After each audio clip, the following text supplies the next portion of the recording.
Hey guys, tonight we begin with the brutally hot, soot-covered life of a man who quite literally forged the medieval world. The blacksmith. You've probably seen them in movies, hammering glowing iron in slow motion with sparks flying majestically through the air. But trust me, being a real medieval blacksmith was nothing like a dramatic training montage. It was dirty, exhausting, blister-inducing work. And in most cases, it absolutely sucked.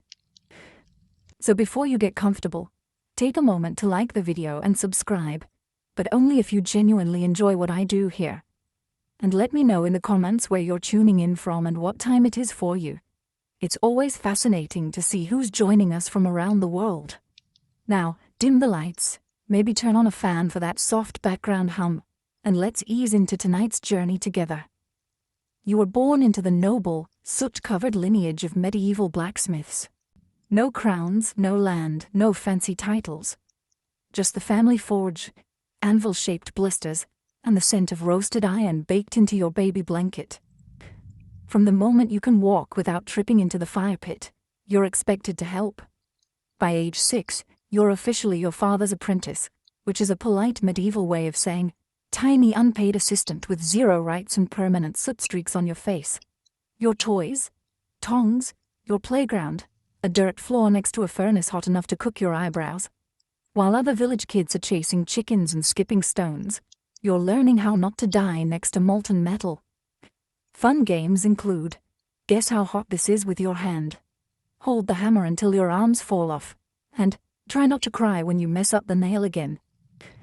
Your father, the blacksmith, is a terrifying, muscular man whose entire vocabulary consists of sighs, grunts, and the phrase, hit it harder. He's got hands like tree bark and a permanent scowl etched from decades of smoke exposure and tax collectors. He teaches you everything. How to shape iron, how to fuel the fire, how to keep your mouth shut when a knight insults your work. You don't ask questions. You just observe, absorb, and obey. Mostly because asking questions results in a flying horseshoe and a week of silent treatment. Holidays, nice idea. You don't get those. The forge doesn't take breaks, and neither do you. Someone always needs something sharpened, fixed, or reforged. You learn quickly that free time is just the time between one job and the next. And while you're technically learning a trade, what you're really learning is pain tolerance, heat resistance, and how to fall asleep standing up. By the time you're 10, you already smell like iron, swear like a miner, and have arms strong enough to carry water buckets that weigh more than your dog, assuming the dog didn't run away from the noise 2 years ago. This is your life now. Welcome to the family business. Hope you like sweat, smoke, and 70 years of back pain. If you thought you'd get a few good years of playtime before the hammer came down, think again. Childhood, in the medieval blacksmith's world, is more of a suggestion than a phase. The moment you can lift a bucket without toppling over, you're drafted. Forget games, toys, or any concept of fun. Your playroom is a smoke-stained shed filled with sharp objects and open flames. Your jungle gym? A rack of tongs next to a pit of glowing coal. One wrong step, and you're getting an unscheduled lesson in how long your skin can sizzle before Dad notices. Your official job title might be apprentice, but what it really means is do everything no one else wants to do, and get yelled at anyway. You stoke the fire, pump the bellows, sweep the floor, clean the tools, restack the coal, and try not to get impaled by a falling horseshoe. All before breakfast. You get paid in food, stern nods, and the occasional grunt of mild approval, which in blacksmith language means, you didn't completely ruin that today. Meanwhile, the village kids you once knew are out in the fields, maybe throwing sticks or learning how to milk goats. You envy them, even if they do smell like cheese and manure. They might grow up to be farmers or shepherds, humble jobs, sure, but ones that involve fewer glowing weapons and surprise burns. You, on the other hand, are learning to make nails by hand. Nails. Thousands of them. Bent, twisted, and reheated again and again until they're straight enough to hold some lord's chicken coop together. If you're lucky, your father lets you swing a hammer on your own, right after he points out every single thing you're doing wrong. And don't even think about saying, I'm tired. That phrase doesn't exist in the forge. Fatigue is weakness. Burnout is for candles. You keep swinging, keep sweating, keep smiling. Or at least keep from crying where anyone can see. Because in the eyes of your master, who is also your dad, you're not a child anymore. You're a blacksmith in training, and the training never ends. The forge isn't just where you work. It's your entire existence. It dominates your senses, reshapes your muscles, and rewires your brain. By the time you're in your teens, it doesn't just feel like a place. It feels like a living creature.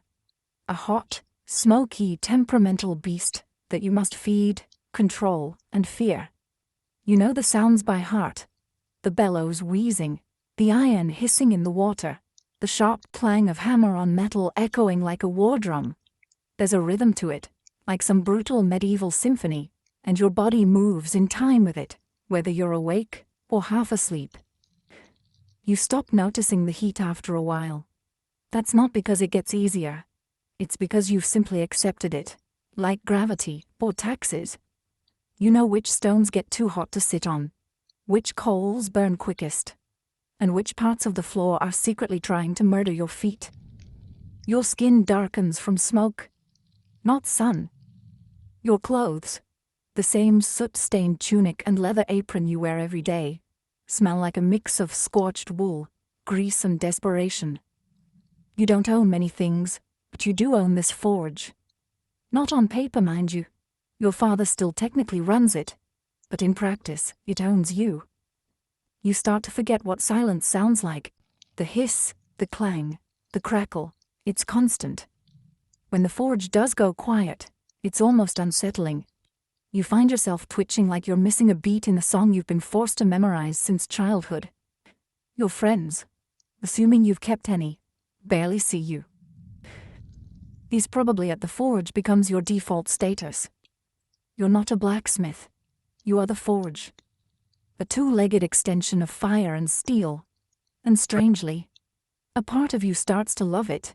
Not the burns, not the blisters, but the feeling when the shape finally comes out right. When the horseshoe fits, when the blade gleams, when the metal bends to your will. For a moment, you're not just a kid covered in soot. You're a creator, a crafter, the necessary gear in the medieval machine. Then the moment passes, the next order arrives, and the fire roars again. Time to get back to work. By the time your friends are just starting to grow into their teenage limbs, yours already feel like they've been through a siege. While they're getting taller and stronger, you're getting stooped, scarred, and stiff. Your arms are thick, but not in a heroic knight lifting a sword way, more like teenager who's been repeatedly attacked by anvils. Your back, a tragedy, hunched from hauling metal and leaning over the forge for hours a day. Your knees? They creak when you crouch. Your shoulders pop every time you lift a hammer, which is every few seconds. So now that's just part of your personal soundtrack. And your hands? Let's talk about your hands. You used to have fingers. Now you have iron-tipped claws.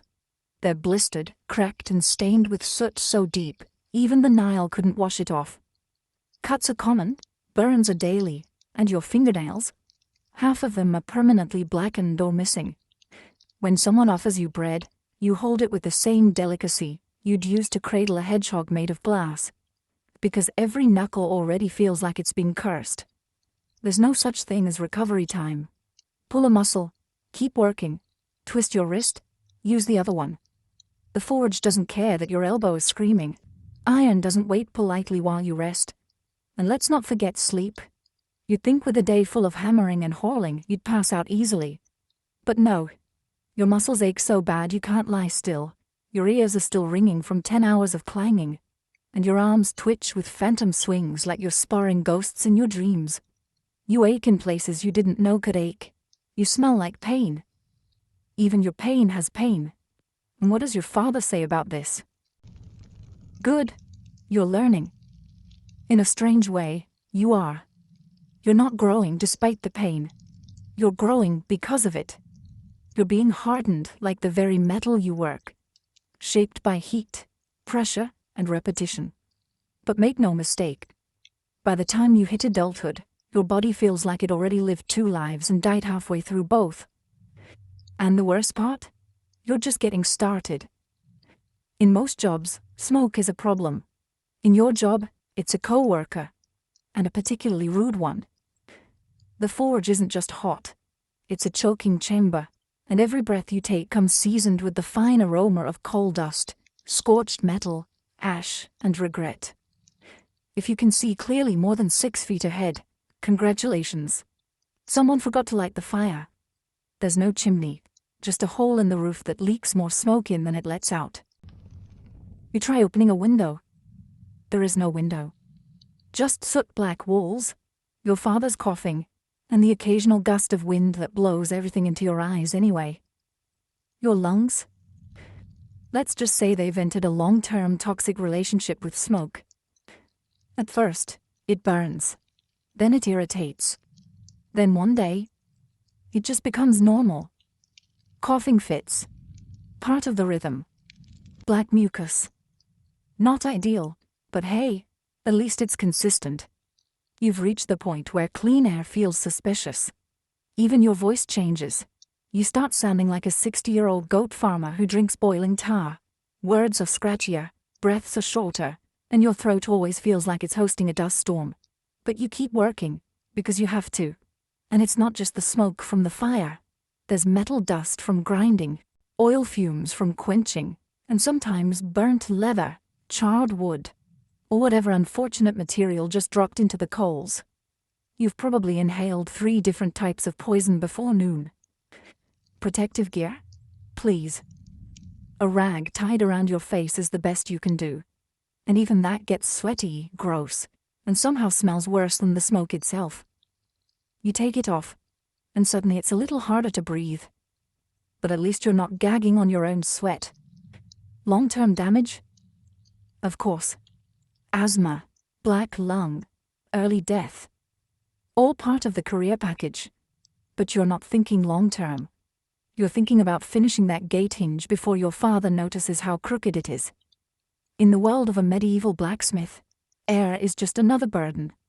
You don't breathe to survive. You breathe to keep hammering. By now, you've developed an intimate relationship with your tools, mostly based on pain, necessity, and mutual disrespect. Your hammer, it's basically an extension of your arm. You've named it. You've cursed it. You've swung it so many times that your shoulder now clicks when you raise it, like a haunted maraca. But without it, you're just a sweaty guy standing in a smoke-filled hut. The hammer makes you a blacksmith, and also makes you bleed.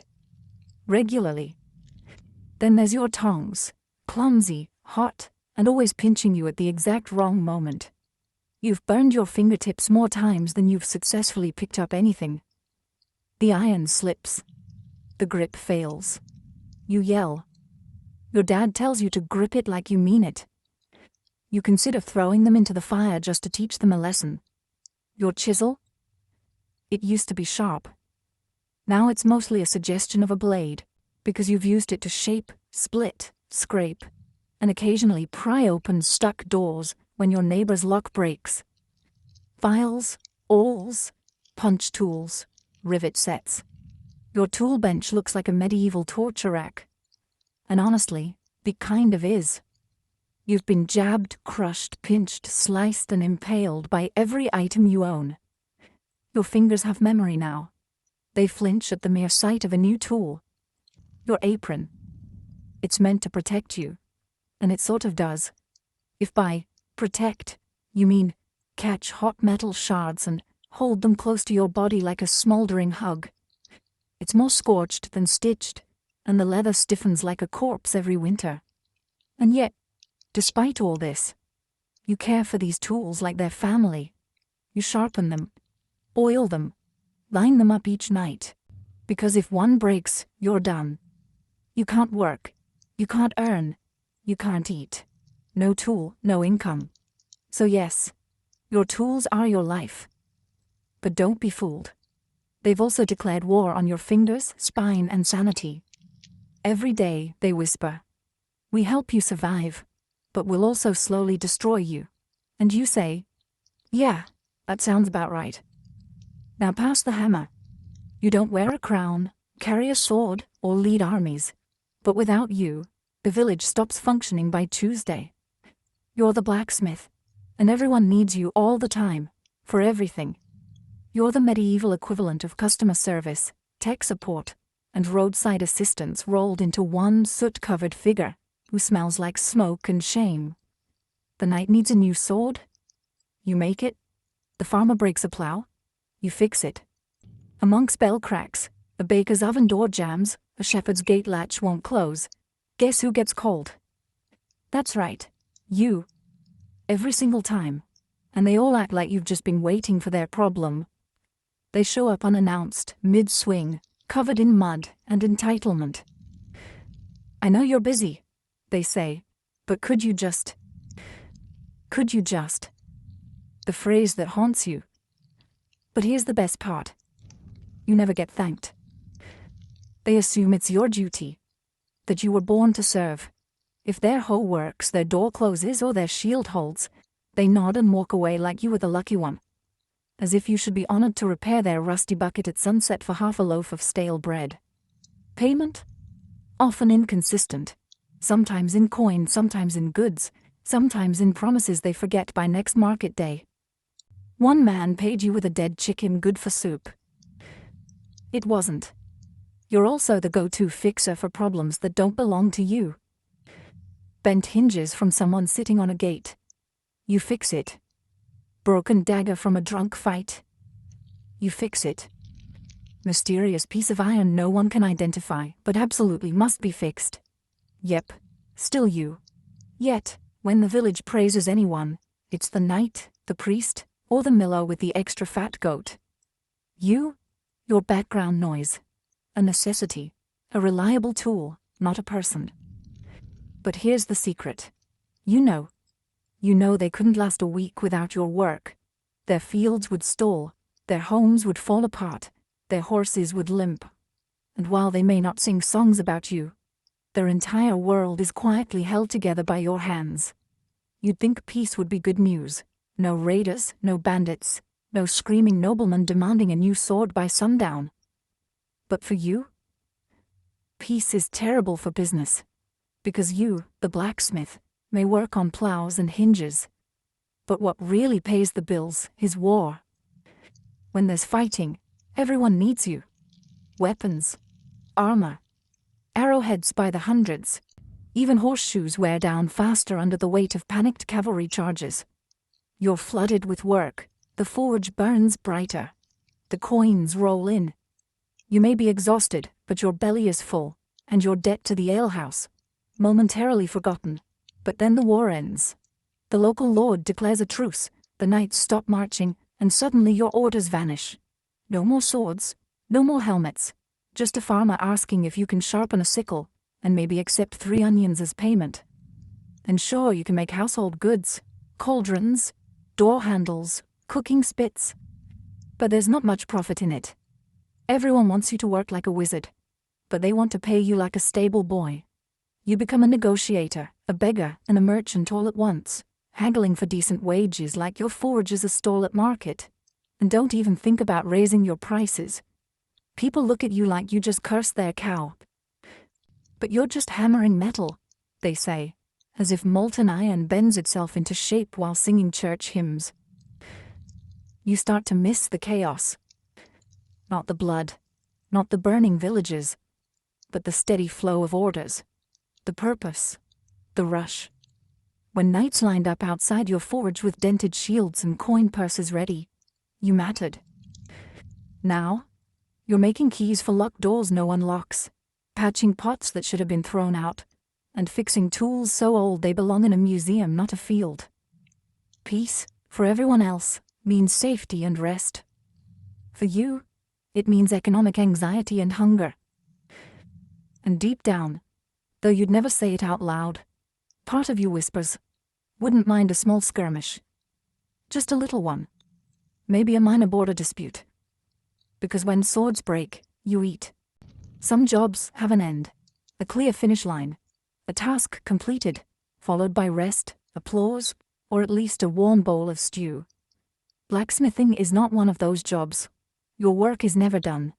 Not today, not tomorrow, not even in your dreams. You fix one thing, and 3 more break. Patch a gate hinge. The wheel falls off the cart. Finish a batch of nails. Someone shows up demanding 10 more. But longer this time, and also, I can't pay you until harvest. You rise before the sun and go to sleep long after it disappears behind the trees. And even then, your brain keeps hammering.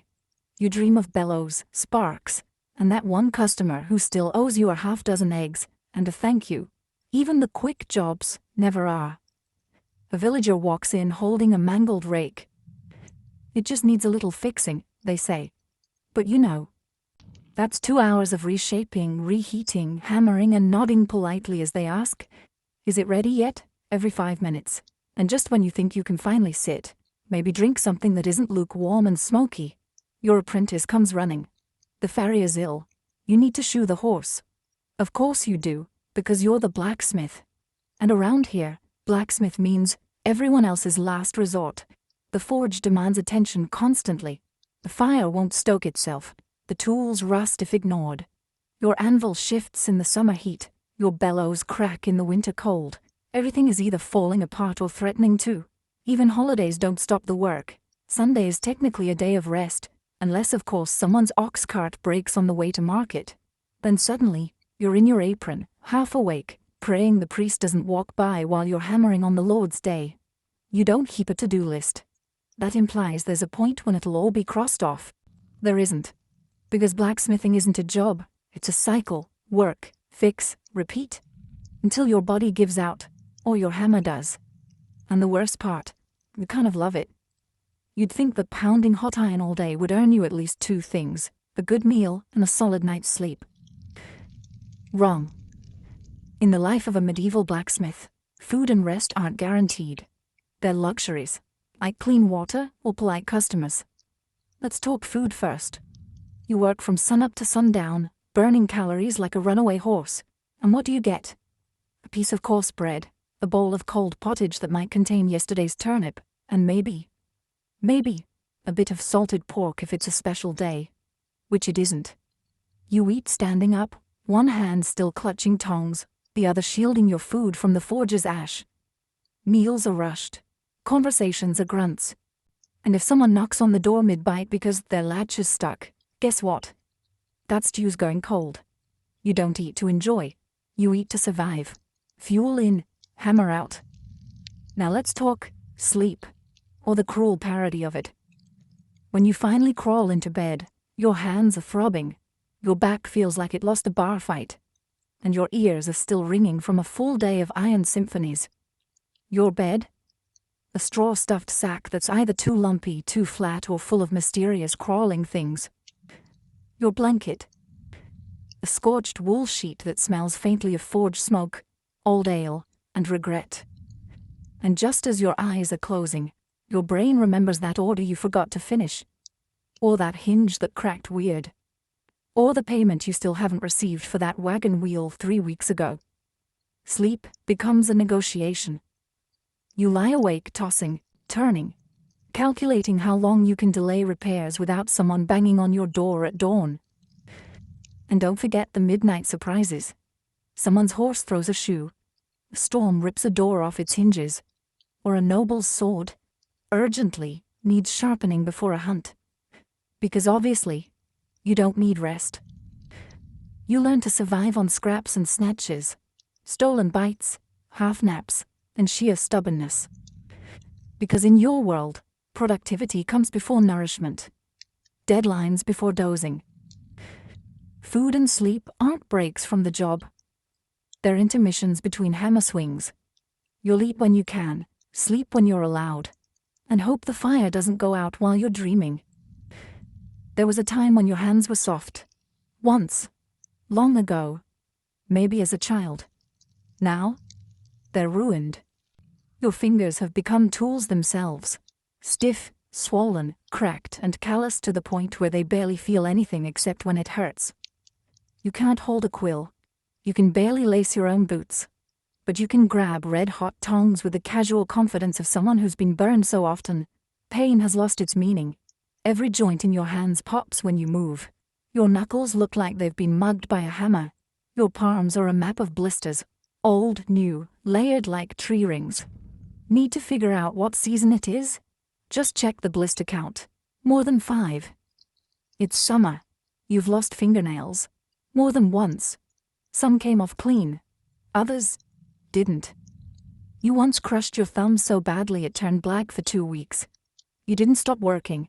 You just switched hands and grunted more than usual. Cuts are constant. Sometimes it's a chipped edge. Sometimes a file bites you. Sometimes the iron fights back. Every week something leaks blood. You wrap it in a scrap of cloth, curse under your breath, and keep working. Worse still are the burns. Some are mild, little reminders that iron doesn't forgive. Others are worse, the kind that sizzle, bubble, and leave scars that tell their own stories. You've branded yourself more times than a cattle farmer, and at this point, you're not even mad about it. You're just used to it. Your grip strength is the only thing that's improved. You can crush walnuts like they owe you money. But dexterity, that's gone. You drop things. Your fingers shake when cold. You're 30 and have the hands of a 70-year-old knight who lost 3 wars and now plays tavern dice for soup. But despite it all, these hands are what keep you alive. They shape swords, fix hinges, and hold the hammer that holds your reputation. They hurt constantly, but they work. Because in this life, it doesn't matter how broken your body is, as long as you can still swing. Let's be honest, you don't smell great. Actually, you haven't smelled clean since you were 5. The moment you became your father's apprentice, your personal fragrance took a permanent turn toward unwashed ashtray mixed with burnt bacon and desperation. Welcome to blacksmith life, where no matter how hard you scrub, you smell like fire. Forever. The forge burns all day, and so do you. The smoke seeps into your clothes, your hair, your skin. Your sweat doesn't even smell like regular sweat anymore. It's more like smoked meat left out during a warm spring. You could bathe, in theory. But baths are rare, water is cold, and you're working 6 days a week, covered in soot, grease, and coal dust before the sun's even fully up. So what's the point? You'd be filthy again by breakfast. Your clothes are no help. You wear the same singed tunic and scorched leather apron every day. They haven't been truly clean since the last festival, and even then, someone spilled ale on them before noon. Now, they just sort of hang on your body like a protective layer of hardened funk. You try perfume? Forget it. It lasts 10 minutes before the forge eats it alive. Flowers wilt near you. Bread goes stale faster. Cats hiss when you pass. And the worst part, people notice. You walk into the tavern and the crowd parts like the Red Sea. The innkeeper already knows to seat you in the corner, near a window if possible. Not out of courtesy, but survival. No one wants to share a bench with the human embodiment of a burnt fence post. Still, you take it in stride. A little shame is better than going unnoticed. You're known. People say, "That's the blacksmith," with a mix of respect and nasal discomfort. You may not be the most charming man in town, but you're definitely the most aromatic. Besides, smelling like fire means you've been working. Smelling like iron means you've been crafting. And smelling like sweat-soaked leather dipped in soot and regret. Well, that just means you're a professional. You didn't choose this life. The forge chose you, through your father's calloused hands, and the iron expectations passed down like a rusty heirloom. And now, you're doing the same. Your son doesn't play with wooden swords or run wild through the fields.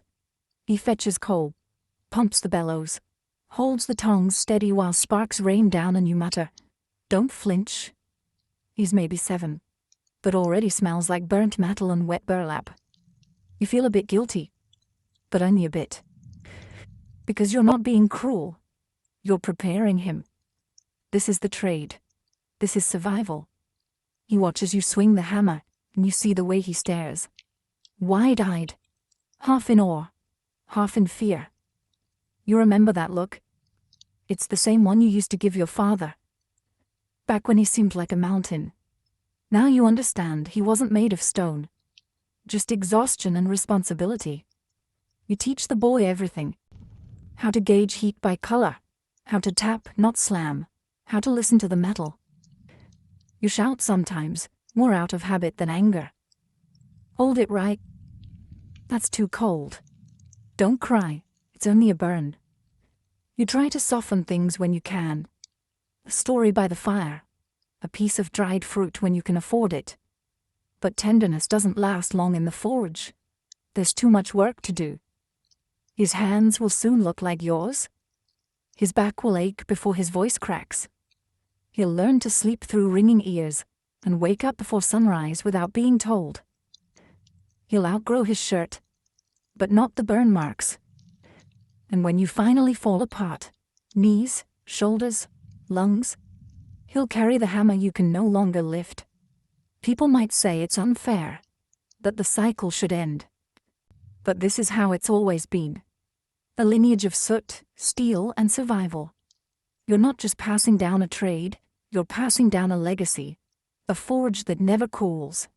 So yes, you raise your son to do it all again. Not because you're cruel, but because someone has to keep the fire going. You've spent a lifetime standing too close to fire, swinging too much iron, and breathing too little clean air. It was never a question of if your body would fail, just when. And now, it's happening. Your knees creak like wooden doors in a storm. Your back refuses to straighten. Your fingers, once strong enough to bend steel, now tremble when you lift a cup. The forge still roars, but your arms won't answer. The hammer feels heavier every day, as if it knows it's nearly time to leave your grip. You don't go out in a blaze of glory. There's no heroic finale, no ballad. You simply slow down. You start handing tasks to your son. You sit more. Watch more. He asks you questions. And for the first time, you struggle to remember the answers. The villagers start going to him now. They still nod respectfully when they pass you. But they talk to your boy. He's the one with the calloused hands now. The burns are fresh on him. The ache of the craft has shifted to new shoulders, and quietly, you're proud. You were never wealthy. You never owned land or books or fine clothes. But you were necessary. You kept swords sharp, wheels turning, gates swinging, and farms working. The world didn't thank you often, but it moved because of you. You likely won't see 50. Most blacksmiths don't. The damage piles up, lungs blackened from years of smoke, joints ground down like iron on stone, heart worn out from constant heat and effort. But when you're gone, your work stays. Nails in church doors, blades at noble hips, horses shod and ready to ride. You leave behind no titles, just tools, scars, and a son with a hammer. And that, in your world, is enough. They may bury you in a simple grave, no gold, no statue. Just a name carved in wood, and a forge that still burns in your memory. But every clang that echoes through the village long after you're gone, that's the sound of you, still working. You were never a knight. You didn't ride into battle with banners flying or wear polished armor that caught the sunlight. But you made that armor. You didn't farm the land, but you made the plows that carved it. You didn't bake the bread, but you forged the oven doors. You didn't build the castle, but every nail in its beams, every hinge on its gates, they were touched by your fire. You were a blacksmith. And in the medieval world, that meant everything. While nobles argued and kings changed crowns, you stood by your forge, day in, day out, shaping the world piece by piece. 1,000 small things, rivets, hooks, braces, buckles, nothing that draws a crowd, everything that holds the world together. Your life was loud, but your legacy is quiet. No one wrote songs about your hammer, no bard praised your tongs. But every working wheel, every unbroken sword, every barn door that swings instead of falling, that was you. People walked past your forge and saw smoke. They smelled sweat and soot and assumed that was all.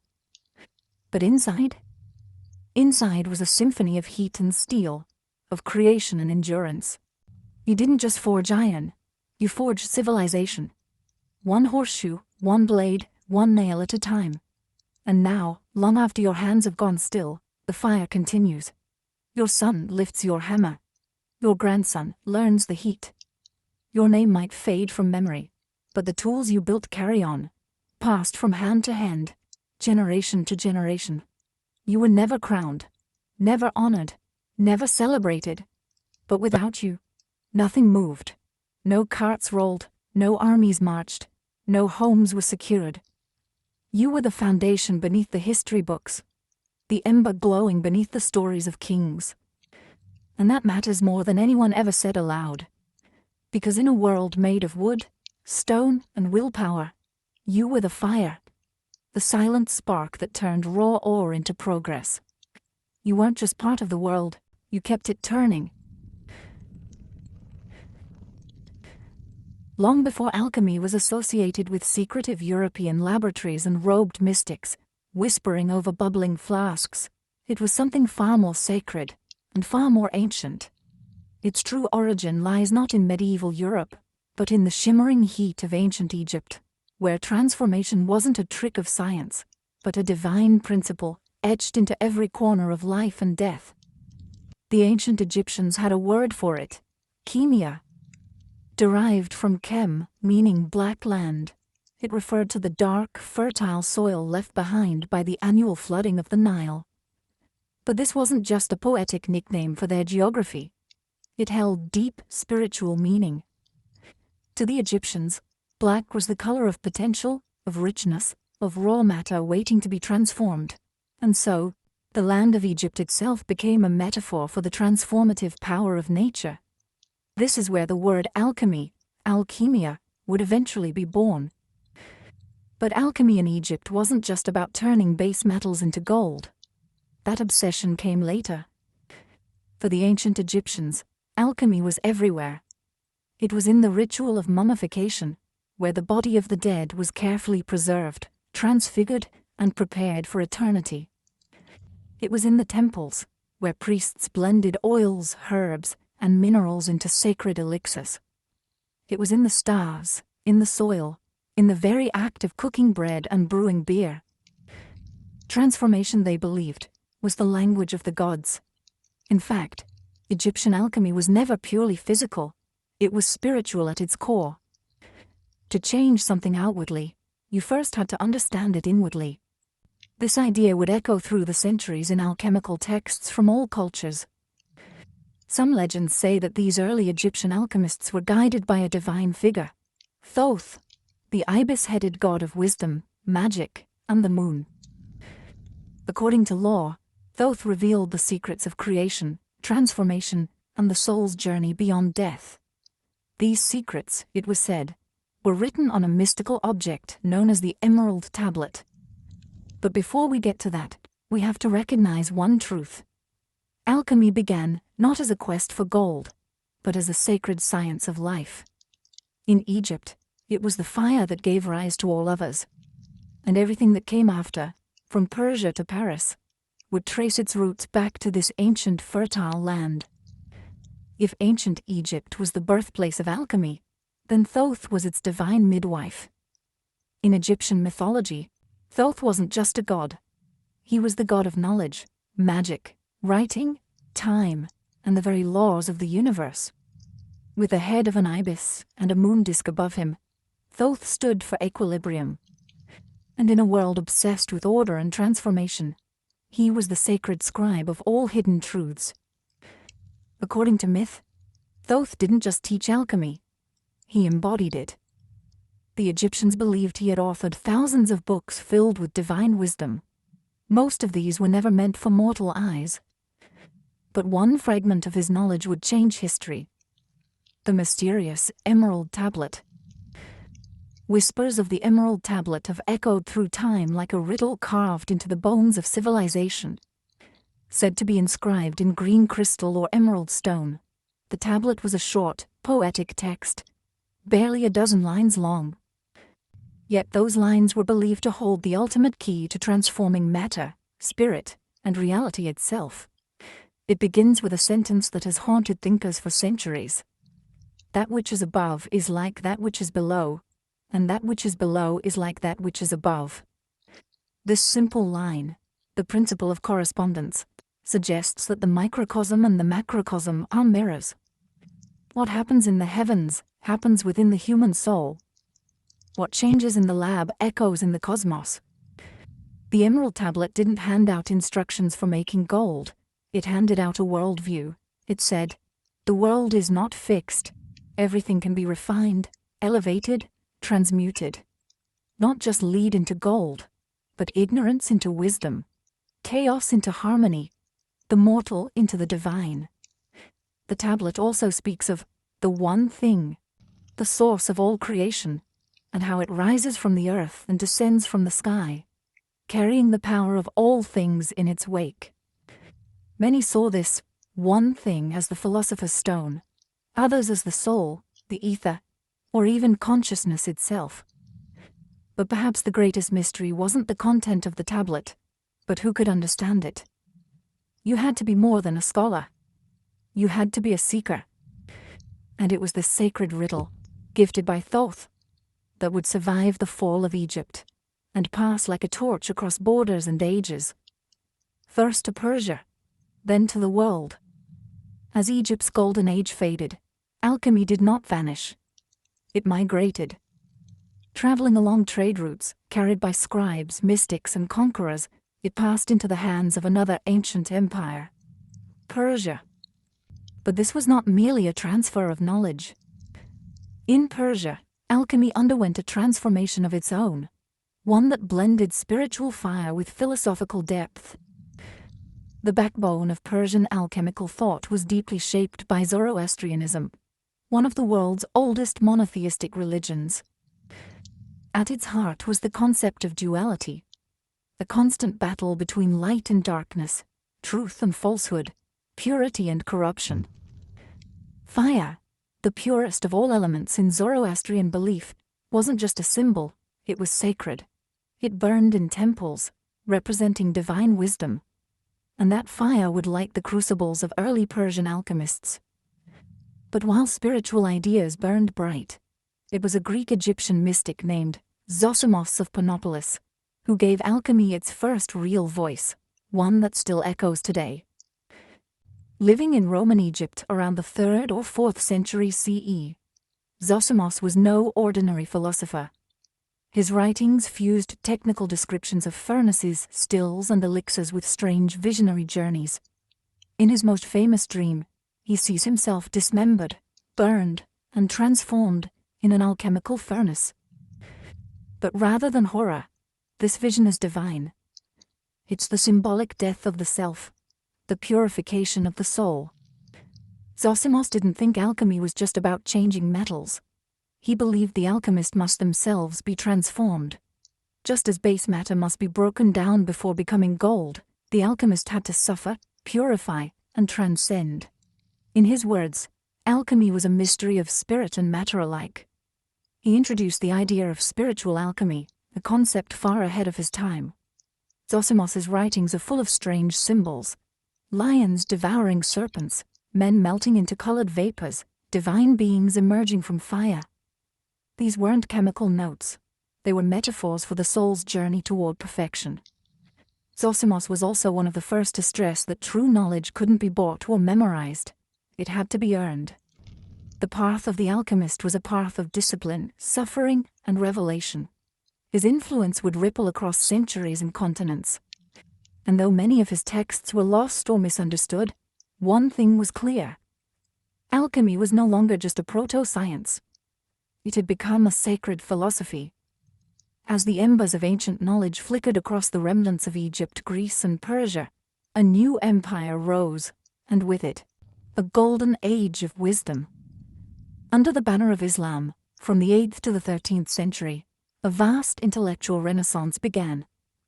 While Europe descended into the Dark Ages, cities like Baghdad, Cairo, and Cordoba became sanctuaries for philosophy, mathematics, astronomy, and alchemy. At the heart of this revival stood a man whose name would become legend, Jabir ibn Hayyan, known in the West as Geber. More than a chemist, more than a philosopher, Jabir was a fusion of both. Often called the father of chemistry, his contributions to alchemy were so profound that they laid the foundation for modern science itself. Working in the courts of the Abbasid Caliphate in the 8th century, Jabir approached alchemy not as mysticism, but as a structured, testable discipline. He introduced laboratory methods still recognizable today: distillation, crystallization, sublimation. He invented new instruments, refined acids, and wrote over 100 texts, blending philosophy with chemical experimentation.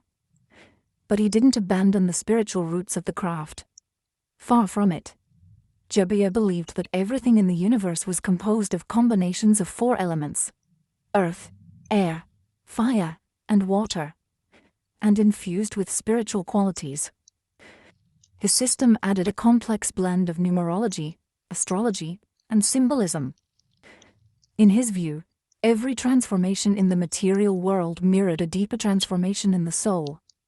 Jabir also introduced the idea of balance, or mizan, as the key to alchemy. Just as the body must be balanced to remain healthy, so must metals be balanced to attain perfection. Gold was not simply a metal, it was matter in perfect equilibrium. And if balance could be achieved through careful processes, then even the basest metal could be elevated. His influence didn't stay within Islamic borders. Over time, Jabir's texts were translated into Latin and circulated throughout medieval Europe, igniting a wave of Western alchemists who would build upon his teachings, often without even realizing they were standing on the shoulders of a Persian genius. Through Jabir ibn Hayyan, alchemy took its most decisive step forward. It was no longer just sacred symbolism. It was a method, a system, a science. And yet, it remained what it had always been: a map to transformation, both material and divine. As the Islamic world preserved and expanded the knowledge of the ancients, Europe remained cloaked in superstition and spiritual rigidity. But knowledge has a way of traveling, especially when it's too powerful to be contained.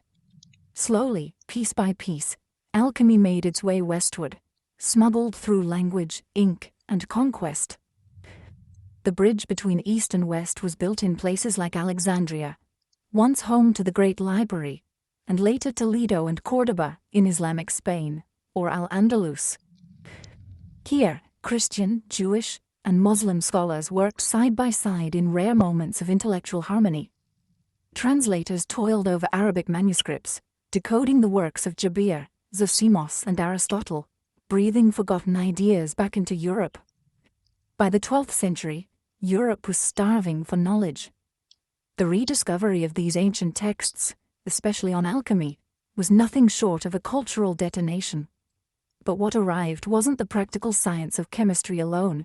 It was alchemy in its fullest form, a fusion of spirit, matter, and meaning. Monasteries began hiding strange manuscripts behind sacred scripture. Monks experimented with metals not just to purify them, but to purify themselves. And in hidden chambers and candlelit studies, European minds began to obsess over one idea: transmutation. The notion that base metals could become gold, and that the human soul could do the same.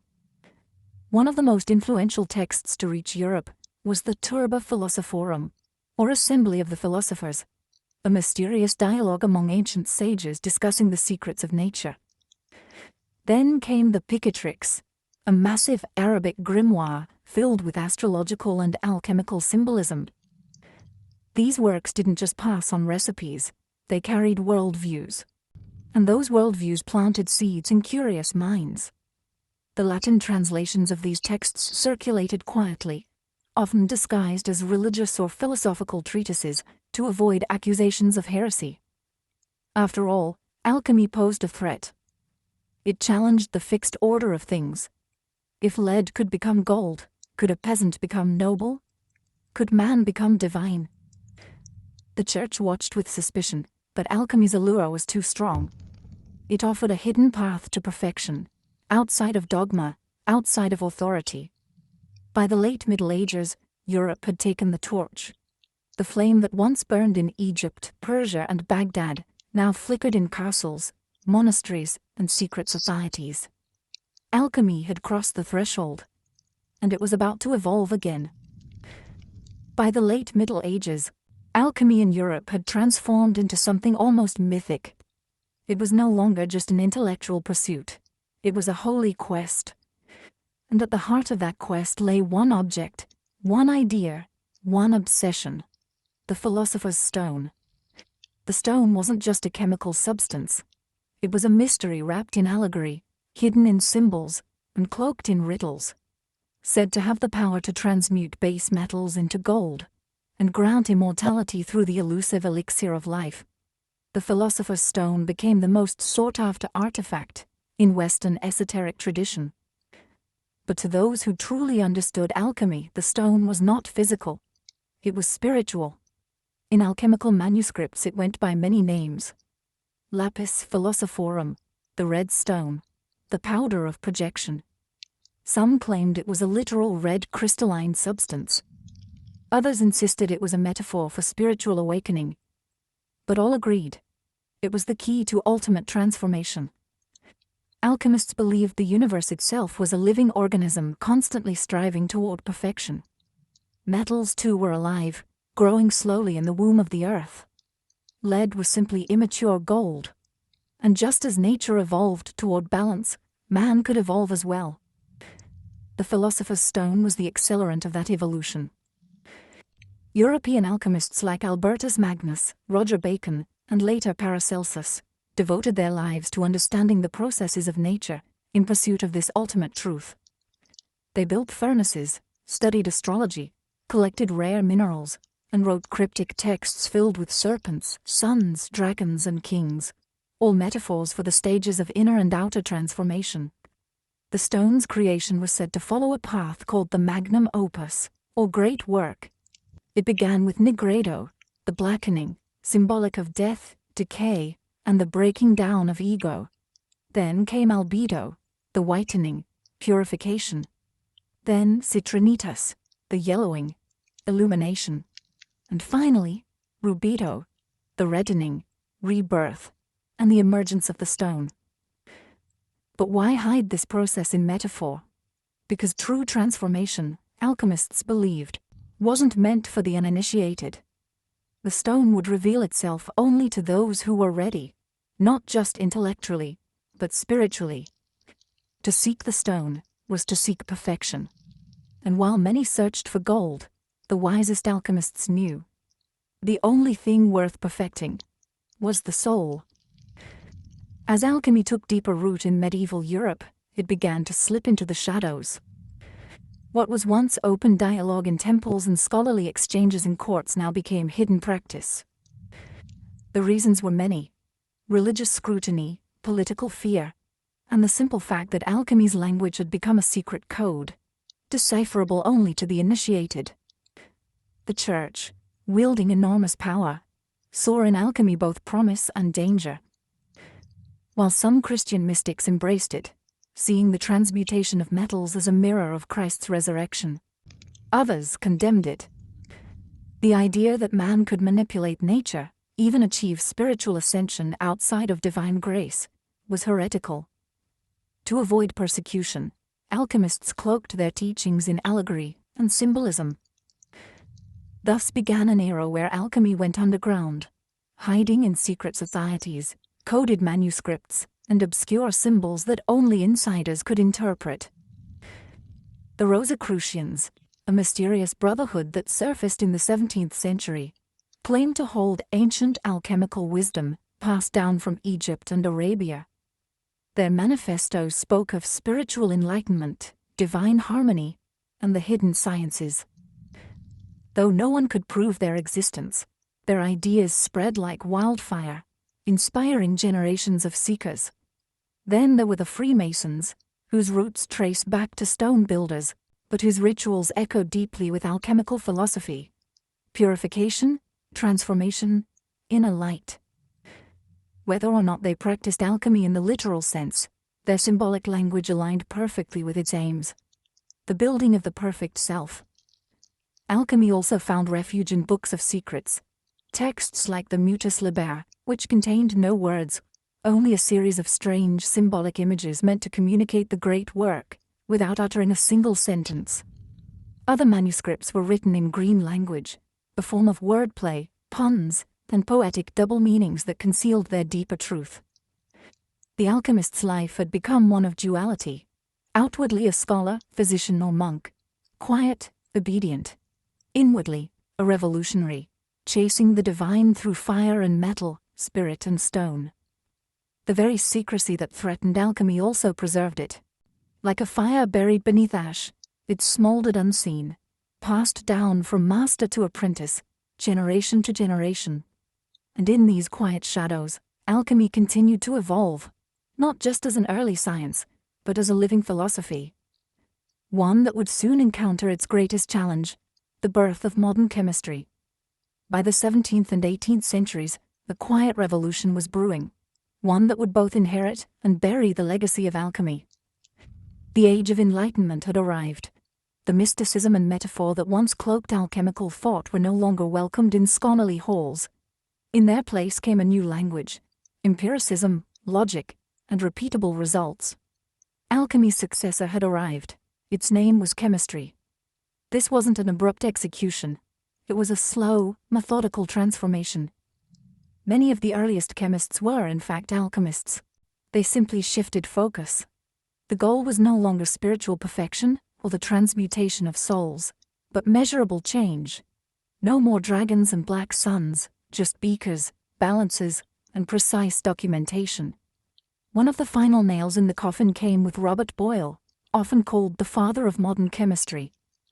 In his 1661 book The Skeptical Chemist, Boyle argued that matter was made up of atoms, and that chemical reactions could be explained without mystical forces. He didn't mock alchemy, but he stripped it of its esoteric language. Boyle believed in the alchemist's power to transform, but insisted it must be explained through natural laws, not allegory. Soon after, Antoine Lavoisier would discover the role of oxygen in combustion, and disprove the ancient theory of the four elements: earth, air, fire, and water. The periodic table would follow. Laboratories became secular temples of knowledge. Alchemy, with its hidden codes and sacred metaphors, was seen as outdated, an embarrassment to real science. But here's the paradox. Chemistry owed its very existence to alchemy. The tools, the techniques, the curiosity. It all came from the furnace of that ancient craft. Alchemy had walked so that chemistry could run. Still, the world was changing. Industrialization demanded results, not riddles. Governments funded laboratories, not lodges. The philosopher's stone was replaced by the microscope, the alembic by the Bunsen burner. What was once sacred had become material. Yet, not all was lost. In hidden corners and quiet minds, alchemy still breathed. Not as a science, but as a symbol of transformation, of unity, of the eternal dance between matter and spirit. And while the world turned to chemistry for answers, some still looked to alchemy for meaning. Because some fires never go out. They just burn beneath the surface. Alchemy may have vanished from the halls of science, but it never truly died. Instead, it transformed, just as it always taught that all things must. What began in the tombs of Egypt, refined in the fire temples of Persia, and encoded in the hidden texts of medieval Europe, didn't simply disappear. It evolved, splintering into chemistry, psychology, medicine, and even modern spirituality. Its outward form was shed, but its inner message endured. In the 20th century, a new kind of alchemist emerged, not with a furnace, but with a notebook and a mind full of dreams. Carl Jung, the Swiss psychologist, rediscovered the hidden wisdom of alchemy and gave it new life. He argued that the ancient alchemists weren't just transforming metals, they were unconsciously mapping the human psyche. The blackening nigredo was depression. The whitening albedo was insight. The reddening rubedo was the birth of a unified self.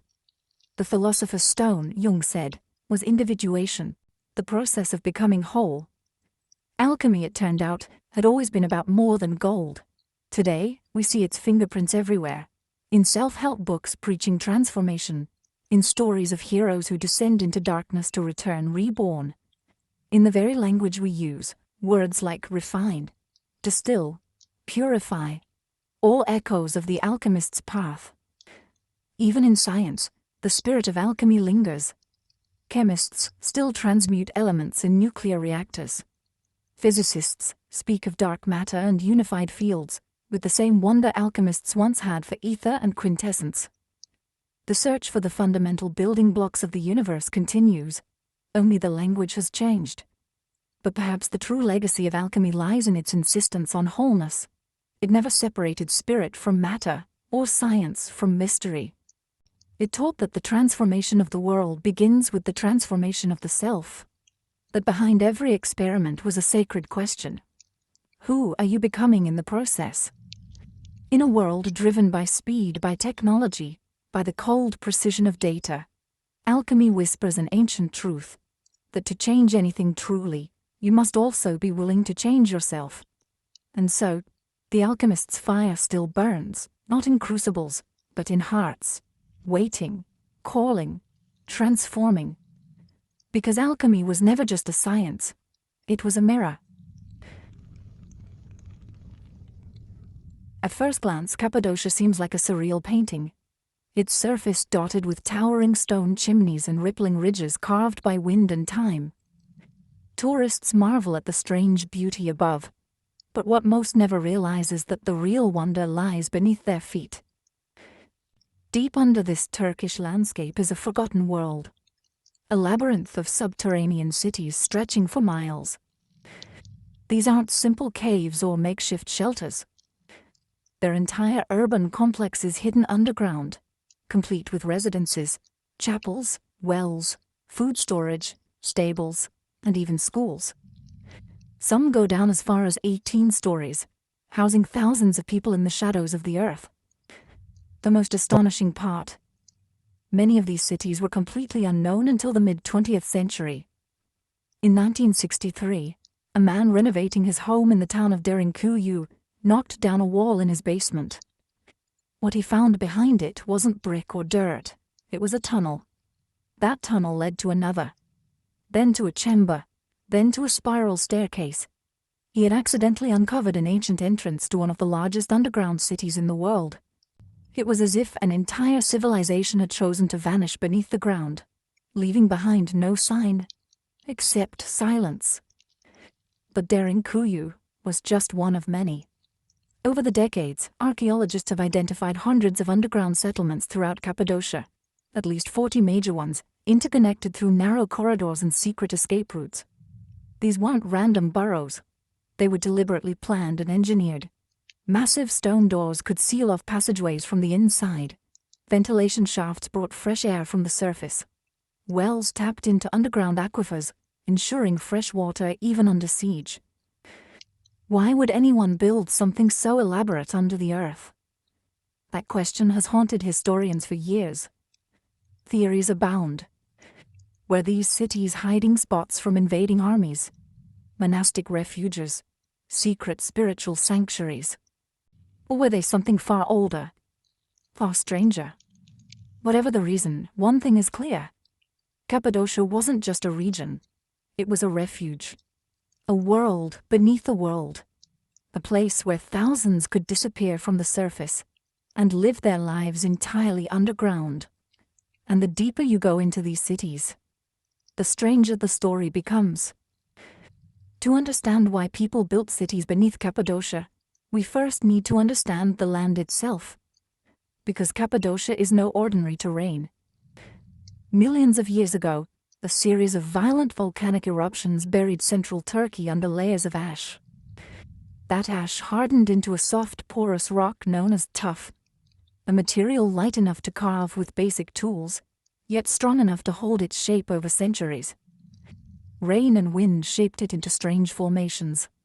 Fairy chimneys, conical towers, mushroom-like spires. The entire region looked like something torn from a dream, or a different planet. But ancient people didn't just marvel at the rock, they worked with it. Early settlers realized that this volcanic stone was a gift. They could carve out homes, chapels, storage rooms, even entire complexes without lumber or bricks. And unlike surface dwellings, these stone chambers stayed cool in the scorching summers and warm during freezing winters. Above ground, they carved churches into cliff faces. But below ground, that's where the real magic happened. It likely began with simple caves, small hideaways to store food, to escape heat, or to shelter from storms. But over time, as threats grew and communities expanded, those caves grew too. They evolved into interconnected rooms, then levels, then networks. And once the digging started, it didn't stop. Entire societies vanished beneath the soil, carving deeper and deeper, not randomly, but with intention. Tunnels connected homes to kitchens, stables to wells, rooms to chapels. They created ventilation shafts that reached the surface and filtered fresh air through multiple stories. They even dug vertical staircases wide enough for people and livestock, yet narrow enough to defend. What's truly incredible is how ancient these structures may be. While many underground cities were expanded during the Byzantine era, some archaeologists believe that the original levels, especially in places like Derinkuyu and Kaymakla, could date back to the Hittite Empire, or even earlier, around 2000 BCE. This land invited transformation, and the people of Cappadocia responded by shaping it, not with machines but with patience, vision, and survival in mind. The earth wasn't just a foundation, it was a shelter, a fortress, a second sky, only inverted and filled with secrets. But what exactly were they hiding from? That's the question we explore next. Beneath the quiet town of Derinkuyu lies something extraordinary. A city, not above the earth, but deep beneath it. A city that no one even knew existed until 1963, when a man doing simple renovations in his home knocked down a wall and found a dark tunnel stretching beyond sight. That tunnel led to chambers. The chambers led to corridors. Staircases spiraled downward into the rock, leading from room to room, level to level, until eventually, explorers found themselves standing 18 stories beneath the surface. They had uncovered Derinkuyu, the largest and deepest underground city ever found in Cappadocia, and possibly the world. What archaeologists found was staggering. This wasn't a temporary hideout or an emergency shelter. Derinkuyu was a living city, carved entirely out of volcanic stone. It had homes, churches, communal kitchens, wine and oil presses, storage rooms, schools, and even a baptismal chamber. It could house an estimated 20,000 people, along with their livestock and food supplies. It was engineered with remarkable precision. Massive rolling stone doors, shaped like millstones, could be pushed to seal off tunnels in case of attack. These weren't simple blocks, they were perfectly fitted, movable from the inside, and nearly impossible to force open from the outside. Ventilation shafts snaked upward through the rock, delivering fresh air to the deepest levels. Wells accessed underground aquifers to provide water without surfacing. There was even a mission school, complete with study rooms, suggesting that this city wasn't just about survival, it was about continuity, teaching, worship, community. But here's what makes Derinkuyu so mysterious. We don't really know who first built it, or why. Some believe it was expanded by early Christians fleeing Roman or Arab persecution. Others argue the foundations are far older, perhaps dating back to the Phrygians, or even the Hittites, thousands of years before Christ. Why go to such extraordinary lengths to disappear underground? Was it to escape invaders, as many believe? Or was the threat not human at all? Derinkuyu holds no inscriptions, no names, no definitive timeline. Just rooms, tunnels, and questions. And even today, much of it remains unexplored. Because the deeper you go, the less it feels like a city, and the more it feels like something else. To build downward is far more complex than building up. There's no sunlight, no scaffolding, no wide open skies, just solid stone and shadow. And yet, the architects of Cappadocia's underground cities didn't just dig. They designed with remarkable intelligence and precision, creating spaces that could support thousands of lives for months, maybe even years at a time. These cities weren't chaotic tunnels burrowed in panic. They were carefully planned systems, layered like an onion, each level with a distinct purpose. Living quarters were closer to the surface, allowing quicker access to the outside when danger passed. Deeper levels housed kitchens, workshops, food storage, and livestock pens, strategically placed to reduce the risk of contamination or fire spreading through the city. One of the most ingenious features was the ventilation system. Long vertical shafts were carved through the rock to allow air to circulate through as many as 18 underground levels. Some shafts were over 50 meters deep, yet so well placed that fresh air could reach even the lowest chambers. Without fans, without electricity, just gravity and brilliant design. Water was another key to survival. The cities were built around natural aquifers. Wells could be accessed from within, ensuring that even in a siege, residents wouldn't need to emerge for water. In some cities, the well shafts were sealed off from the surface entirely to prevent poisoning by attackers. There were communication tunnels too, some leading to smaller satellite chambers, others connecting to nearby underground cities. In times of danger, messages or people could be moved through the earth itself. And the defense mechanisms were both simple and effective. Narrow corridors that forced invaders to approach single file. Trapdoors that could be dropped. Hidden escape routes leading into valleys or riverbeds. Most famously, the rolling stone doors.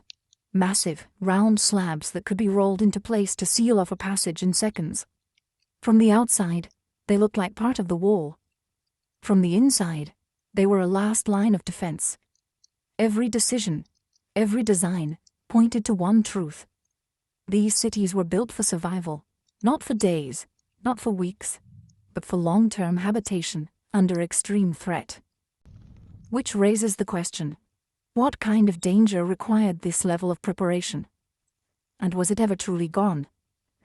For centuries, scholars have asked the same haunting question. Who were the people of Cappadocia hiding from? What kind of threat drove entire populations to dig into the earth, not just for shelter, but to live? The most common theory points to invaders. Central Anatolia was a crossroads of empires. From the Assyrians to the Persians, from the Romans to the Byzantines, the region was constantly under threat. Later, Arab raids during the early Islamic period would push Christian communities to seek refuge underground. Derinkuyu and Kaymakla may have become sanctuaries during these waves of violence, allowing people to disappear into the rock and wait for danger to pass. But there's a problem. The depth, complexity, and sheer scale of these underground cities suggest they weren't built in a rush.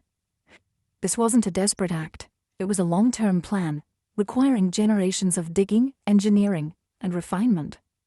Some of the deepest chambers appear to predate Christianity entirely. So who built the first layers? Some historians trace the earliest tunnels back to the Hittite Empire, nearly 4,000 years ago. Others suggest the Phrygians may have expanded them. But beyond these educated guesses, the record grows silent.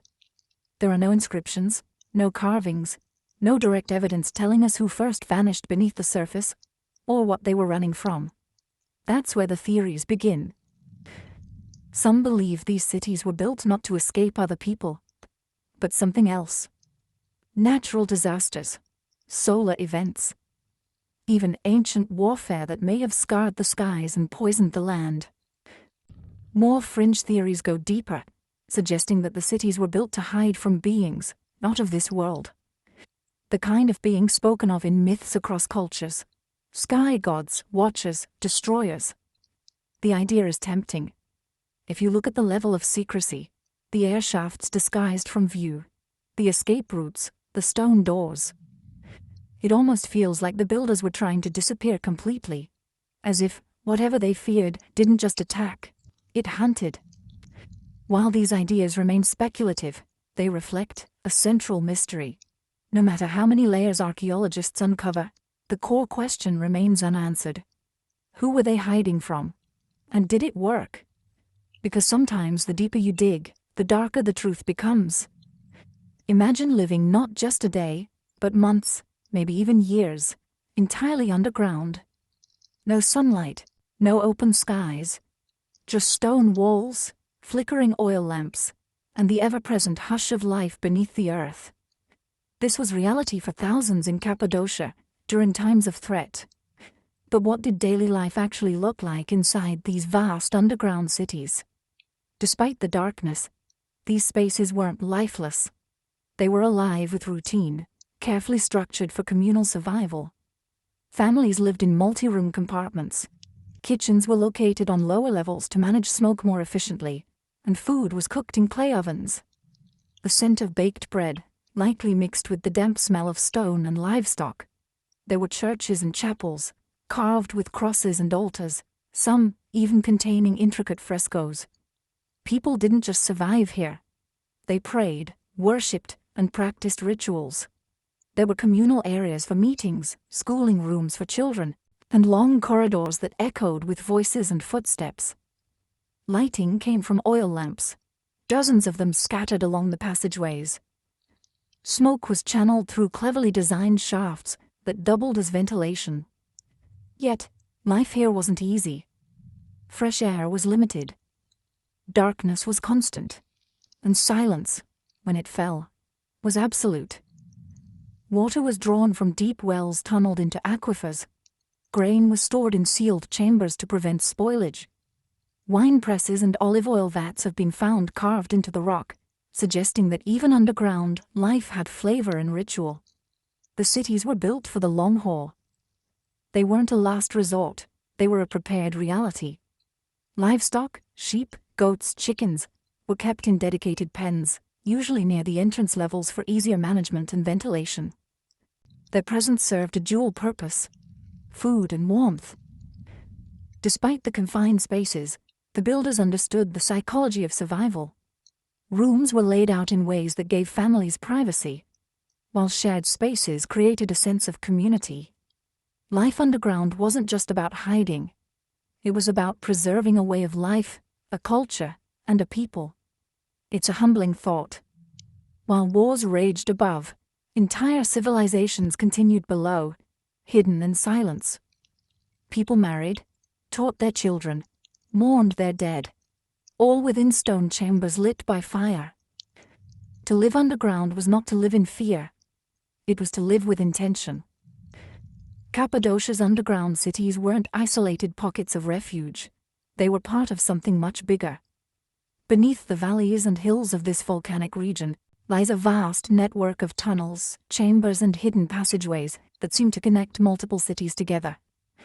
Derinkuyu, Kaymaklu, Oskonak, and others may not have just been separate settlements, but pieces of a unified subterranean civilization.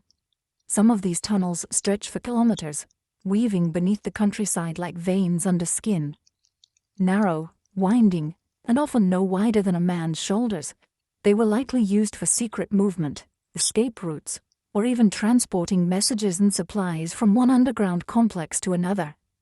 Derinkuyu and Kaymakla, two of the largest cities, are believed to be linked by such a tunnel, nearly 9 kilometers long. That's not just impressive engineering. It's evidence of coordinated planning on a scale rarely seen in ancient architecture.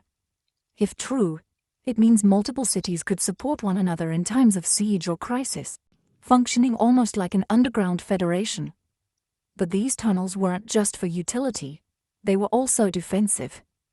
Built with multiple bottlenecks, blind turns, and choke points, they forced any pursuer to enter one at a time, making them easy to trap or ambush. Many tunnels were rigged with trapdoors and stone corks that could be rolled into place to block intruders. Still, the full extent of these networks remains unknown. New passageways are still being discovered. In 2014, an even larger underground complex was accidentally uncovered beneath Nevşehir, possibly dwarfing even Derinkuyu. Archaeologists believe it could contain dozens of levels, aqueducts, places of worship, and countless more tunnels yet to be mapped. What were these tunnels truly for?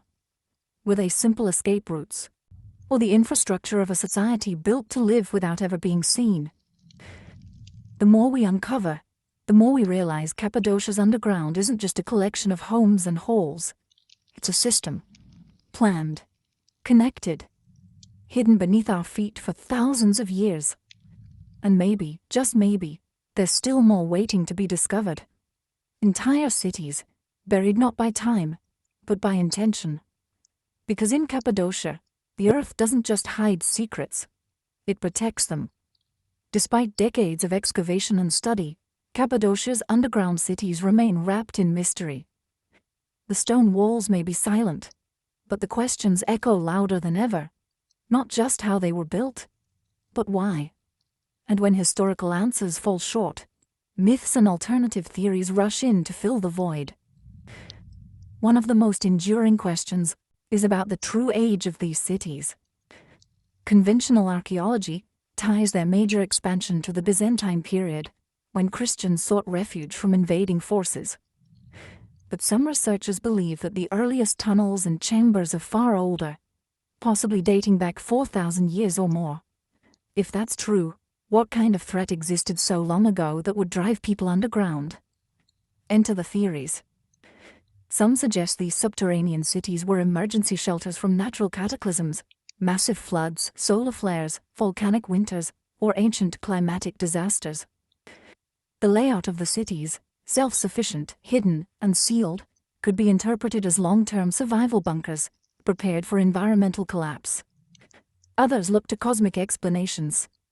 Ancient astronaut theorists argue that early civilizations may have built these cities to hide from entities they described as gods, beings who descended from the sky and ruled with fearsome power. Could the underground cities have been a shield from something not of this earth? One local legend speaks of giants that once roamed the surface, driving people below. Others tell of fire from the heavens and enemies that came with burning eyes. To the modern ear, these may sound like metaphors, or memories distorted by centuries of oral tradition.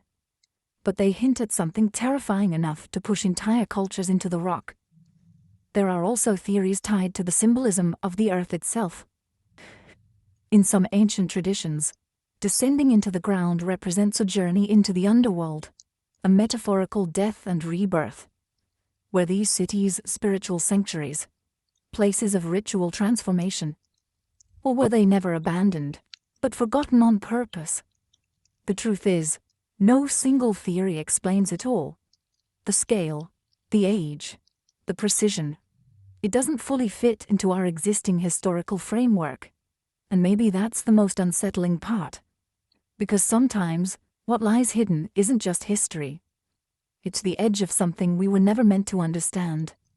Today, visitors to Cappadocia walk through dreamlike landscapes, over valleys carved by wind, past fairy chimneys glowing orange in the evening sun. Hot air balloons drift quietly overhead.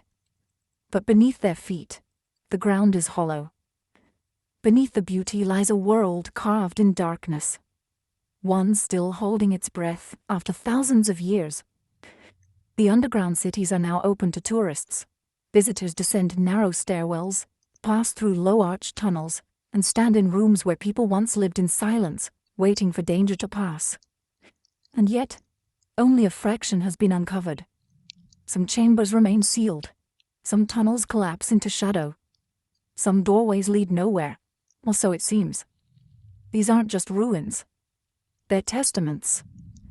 Proof that people will do whatever it takes to survive, to protect their children, to preserve their beliefs, to vanish when the world turns hostile. And in that act of vanishing, they left behind a kind of message, not written in language, but in stone. We don't know their names. We don't know their stories. But we know this. They were planners, engineers, visionaries. They created something that could endure centuries of silence. Something that might have been meant never to be found. Cappadocia reminds us that history isn't always on the surface. Sometimes, the most profound truths are buried, on purpose. Hidden from conquerors. Hidden from the curious. Hidden, maybe, from time itself. And what remains? Mystery. Mystery in the perfect fit of the rolling stone doors.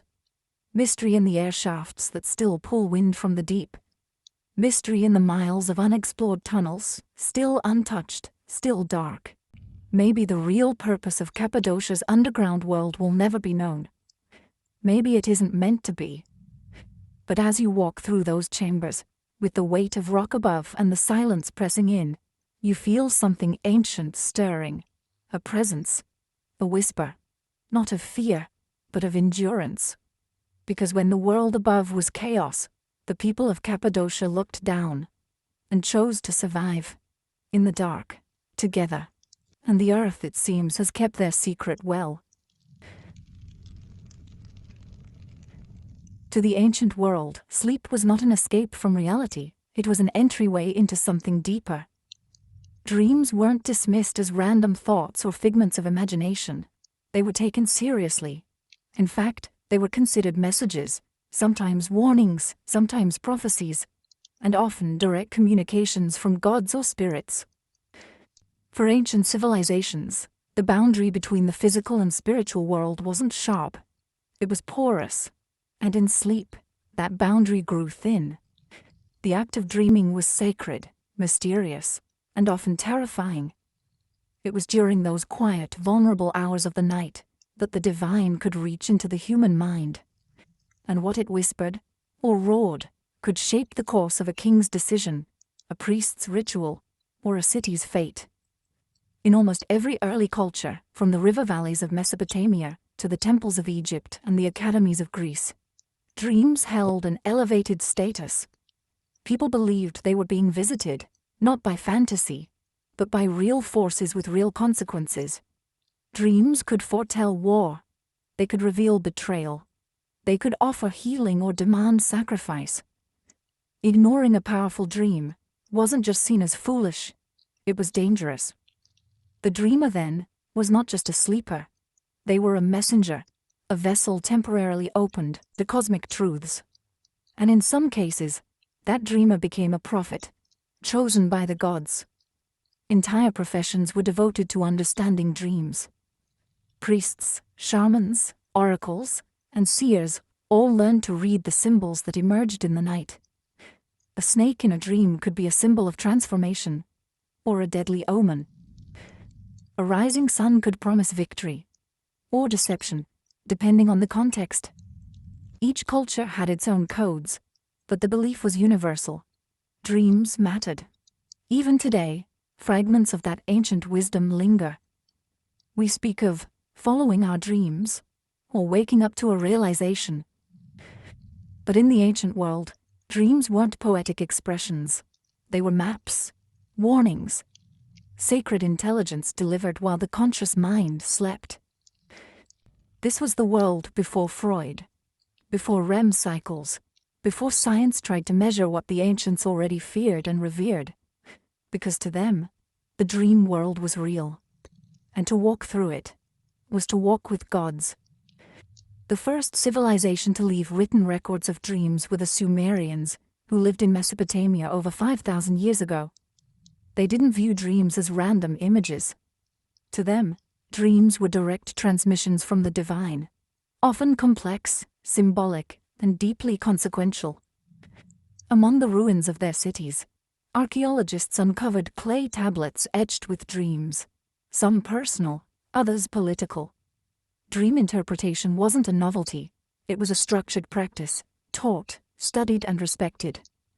Sumerian kings had court dream interpreters, men trained to decipher the messages of the gods, and whose interpretations could influence the fate of entire cities. One of the most famous examples of this ancient dream culture lies within the Epic of Gilgamesh, one of the world's oldest literary works. In it, both Gilgamesh and his companion Enkidu experience vivid, symbolic dreams. Before embarking on their dangerous journey to slay the monster Humbaba, Gilgamesh dreams of celestial battles and collapsing mountains. Visions his mother and priests interpret as divine warnings and veiled prophecies. These dreams weren't ignored. They were consulted as sacred guidance. The Sumerians believed that there were two types of dreams. One sent by gods to help or instruct, and others that were empty, simply echoes of the day. Determining which was which required the wisdom of a priest or diviner, people who could read omens, symbols, and patterns hidden in the imagery of sleep. Temples often had special chambers where priests, or even kings, would sleep in hopes of receiving divine visions. This ritual practice, known later in other cultures as incubation, may have originated with the Sumerians. These sacred dreams were seen as oracles, sometimes even more trusted than waking signs. Dreams could also serve as political tools. A ruler claiming divine dreams could strengthen his legitimacy or justify major decisions. The gods told me in a dream wasn't just spiritual. It was power. In the Sumerian worldview, the universe was alive with meaning, and dreams were its language. Every image, whether a storm, a lion, or a falling star, carried cosmic significance. And in a land where gods walked among men, to dream was to listen. To ignore those dreams was to risk the wrath of the heavens themselves. To the ancient Egyptians, dreams were not just messages. They were portals, pathways to the gods, glimpses into the afterlife, and sometimes instructions for the living. In a culture obsessed with eternity, sleep wasn't merely a time of rest, it was a rehearsal for death, and dreams were communications from the realm beyond. Egyptian texts show that dreams were considered both deeply personal and powerfully prophetic. Like the Sumerians, Egyptians categorized dreams into two kinds: truth dreams, sent by the gods or spirits to guide, heal, or warn, and false dreams which were misleading, or born of bodily imbalance. Temples dedicated to gods like Serapis and Thoth were known to practice dream incubation. Worshippers would sleep within temple walls, hoping to receive divine dreams. These temple dreams were often recorded, interpreted by priests, and even carved into stone. In some cases, a person might receive not just visions, but healing through dreams. One of the most fascinating artifacts is the Ramesside Dream Book, dating to around 1300 BCE. This papyrus scroll is essentially a catalogue of dream symbols and their meanings. It lists over 100 dreams, each paired with an interpretation. For example, if a man sees himself eating crocodile flesh, it means he will gain power over his enemies. Another entry warns that dreaming of drinking warm beer means impending sorrow. These interpretations were taken seriously. Pharaohs, generals, and priests all sought the counsel of dream interpreters, who acted as intermediaries between the dreamer and the divine. Egyptian mythology also linked dreams to the car, the soul. During sleep, the car was believed to leave the body and travel to other realms. What it saw there returned as dreams. Sometimes these were visions of loved ones long dead, or encounters with gods bearing messages. Occasionally, dreams were considered visits from malevolent spirits, and protective spells were recited to keep such forces at bay. Even in tomb inscriptions, dreams appear. Kings described how gods came to them in the night, offering divine sanction for their rule or guidance for their legacy. In the land of pyramids and gods, dreams weren't illusions, they were revelations, and to dream was to step briefly into the eternal. In ancient Greece, dreams occupied a space between medicine, mythology, and philosophy. To the Greeks, dreams were more than personal. They were cosmic messages, delivered by gods, heroes, or even forces from the underworld. But unlike earlier civilizations, the Greeks also began to ask why we dream, planting the first seeds of psychological thought. The most sacred place for dream revelation in Greece was the Asclepion, a healing temple dedicated to the god Asclepius, the divine physician. Pilgrims came from across the Mediterranean to sleep inside these sanctuaries, in a process called incubation. Before sleeping, they would bathe, fast, pray, and sometimes offer sacrifices, all to prepare their bodies and souls to receive healing dreams. In these dreams, it was said that Asclepius himself would appear, diagnosing their illness or prescribing a cure. sometimes even performing dream surgery. Temple priests, called therapeutai, interpreted the dreams and applied treatments based on what the gods revealed. This blend of medicine and mysticism was highly respected. And it worked, or at least seemed to. The walls of Asclepions were covered in inscriptions, thanking the gods for miraculous recoveries. But dreams in Greece were not only for healing, they were political and prophetic too. In Homer's epics, dreams come directly from Zeus. In the Iliad, the god sends a deceptive dream to Agamemnon to influence battle strategy. In the Odyssey, Penelope speaks of two gates of dreams, one of horn, from which true dreams emerge, and one of ivory, from which come lies. Dream interpretation became a respected craft. Philosophers like Aristotle and Heraclitus pondered the nature of dreams, wondering whether they came from divine origins or simply the stirrings of the soul. Meanwhile, Artemidorus of Daldis, a 2nd-century dream interpreter, wrote the Onera Critica, a 5-book manual on how to decode dreams based on profession, gender, status, and symbolism. His work was referenced for centuries. The Greeks believed that during sleep, the soul loosened its grip on the body, floating in a liminal state where it could glimpse deeper truths. Whether sent by gods or born from inner reflection, dreams were never meaningless. To the Greeks, to dream was not just to see visions. It was to momentarily touch the divine mind. In the ancient world, dreams weren't just reflections of the mind. They were often believed to be prophecies. Many civilizations saw the dream state as a space where time unraveled, allowing the future to bleed into the present. To dream was sometimes to witness fate before it arrived, and that knowledge carried both great power and deep responsibility. Across Sumer, Egypt, and Greece, history is filled with rulers, generals, and prophets who acted based on their dreams. One wrong interpretation could cost a kingdom. One correct reading could change the course of history. In Mesopotamia, dreams of celestial omens, falling stars, dark suns, or blood-red rivers were seen as signs of coming war or disaster. Priests kept detailed records of these dreams, looking for patterns that might predict the fate of empires. These records weren't just stored. They were consulted during times of crisis. The Egyptians also viewed dreams as divine warnings. Pharaoh Thutmose IV famously claimed his reign was foretold in a dream, one in which the Sphinx spoke to him, promising kingship if he cleared the desert sand from its body. Whether fact or political storytelling, that dream secured his legitimacy in the eyes of the people. In the Greek world, prophetic dreams played out on the battlefield and in political chambers. Before major decisions, leaders sought omens, either through dream incubation or by consulting oracles like those at Delphi, who often dreamt as part of their rituals. Even Alexander the Great was said to have dreamed of the Egyptian god Serapis before conquering Persia, taking it as a sign of divine favor. But prophecy wasn't only for kings. Everyday people also believed dreams could foretell marriage, childbirth, illness, or death. Artemidorus's Onera Critica included thousands of such interpretations. Dreaming of losing teeth, a death in the family, dreaming of flight, a sudden change in fortune. The belief in prophetic dreams gave ordinary people a sense of access to the divine, a glimpse into the hidden threads of fate.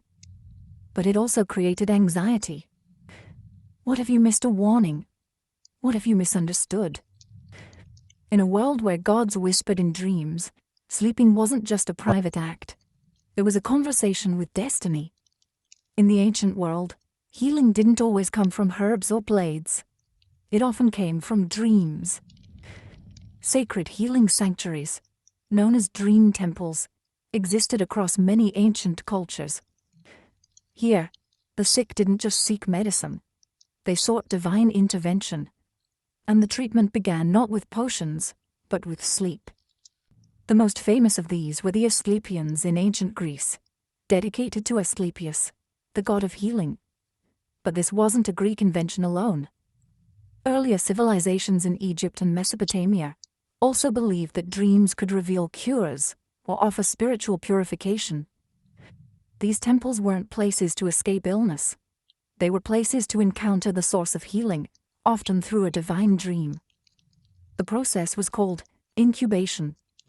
A pilgrim would purify their body through fasting, bathing, or ritual sacrifice before lying down in a sacred chamber, usually at night. The goal was simple but profound: to dream with intent, to open the self to divine contact. In these dreams, gods or spirits would appear, offering advice, cures, or even performing dream surgeries. Some dreamed of snakes coiling around their bodies, sacred symbols of Asclepius. Others saw themselves bathed in light or touched by divine hands. When they awoke, temple priests, trained dream interpreters, would listen, translate, and prescribe actions based on the dream. Sometimes it meant drinking a special brew, walking a certain path, or offering thanks with the sacrifice. In some cases, the dream itself was considered the healing. These temples weren't isolated or fringe. Thousands of people visited them. Inscriptions etched into temple walls speak of miraculous recoveries. Blindness cured, fevers broken, pain lifted. Whether the healings were physical, psychosomatic, or spiritual, the power of belief and the dream was undeniable. Dream healing crossed cultures. In Egypt, people visited temples of Serapis or Imhotep, seeking similar nighttime revelations. In Mesopotamia, temples to Gula, the goddess of medicine, offered spaces for dream divination and ritual sleep. What united all these practices was a shared belief. The body and soul were connected, and the soul spoke most clearly in dreams. Healing wasn't just about the flesh. It was about harmony between the human and the divine.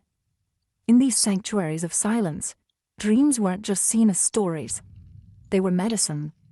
In the ancient world, the realm of dreams was not only a place of prophecy or healing, it was also a space where the dead could speak.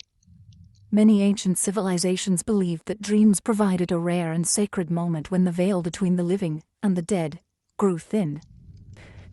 To dream of a departed loved one was not seen as a simple expression of grief or memory. It was often believed that the spirit of the deceased had truly returned, bearing messages, warnings, or unresolved requests. These dream encounters were powerful, emotional, and deeply significant. In Egypt, where the afterlife was central to belief, dreams were thought to offer a direct link to the underworld. The soul, or Ka, was believed to travel freely during sleep, even visiting the dead. If a deceased family member appeared in a dream, it could mean they were displeased, in need of offerings, or simply reaching out with guidance.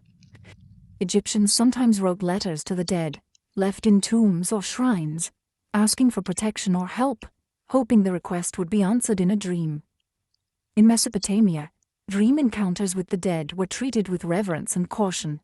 The dead were believed to retain power in the afterlife, and a dream visitation could be a sign that something was amiss, perhaps a neglected burial ritual, or an unfulfilled vow.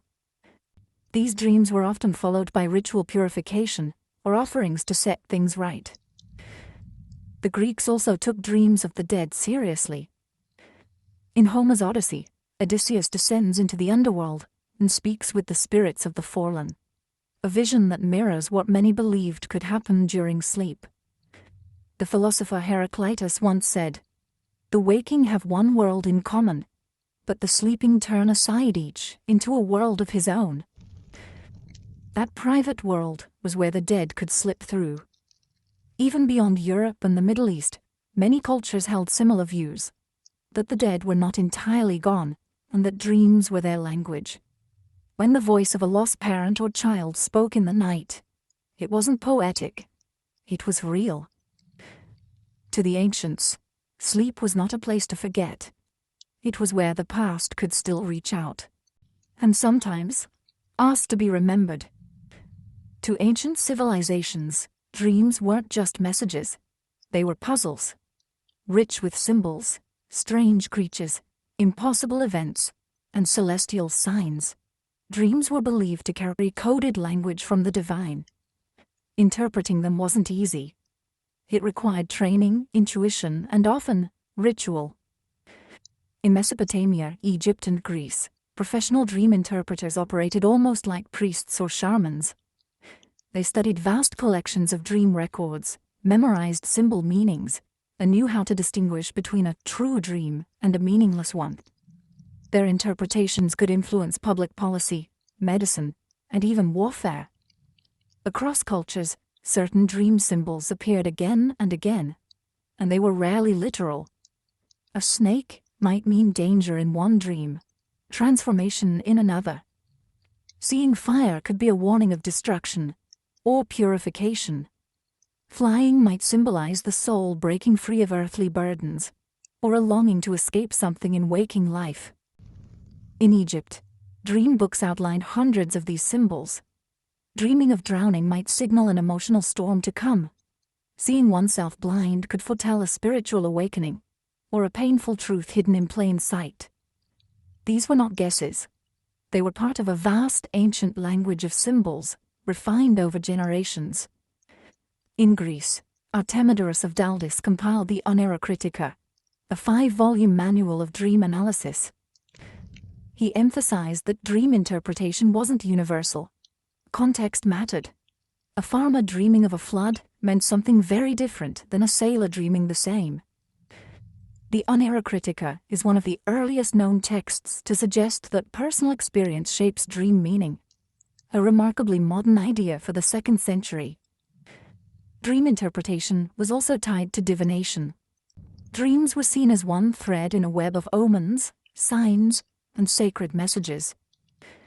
Dreamers might consult oracles, draw lots, or perform ritual offerings to clarify what they had seen. Some even kept dream journals, inscribed on papyrus or clay, not just for personal insight, but to share with their community. For ancient people, symbols weren't just subconscious images. They were keys, part of a divine language whispered in sleep. And understanding that language meant unlocking the will of the gods, the forces of fate, and the secrets of the soul. To the ancients, a dream wasn't just a story. It was a message in code, sent from the stars. Today, we often treat dreams as fleeting fragments, strange images quickly forgotten after we wake, or at best, material for therapists and artists. But to the ancients, dreams were far more than mental noise. They were sacred, structured, and respected. They offered guidance, healing, connection with the dead, and glimpses of the divine. Dreams were a part of the fabric of life, woven into medicine, religion, and governance. So what happened? As science and rationalism rose, particularly in the post-Enlightenment West, dreams were reclassified. No longer messages from the gods, they became neurological byproducts, electrical impulses, memory fragments, or emotional processing. The sacred became clinical. The symbolic was reduced to chemical. But even now, in moments of grief, change, or deep intuition, dreams still matter. We still search them for meaning. The dream of a lost loved one can bring closure. A recurring nightmare can reflect stress, or a truth we don't want to face. Modern psychology, beginning with Freud and Jung, tried to reclaim some of that ancient understanding, recognizing that dreams hold power, even if we no longer call it divine. What the ancients understood is that the dream world is not separate from life. It is a mirror, reflecting not only our fears and desires, but something bigger, something eternal.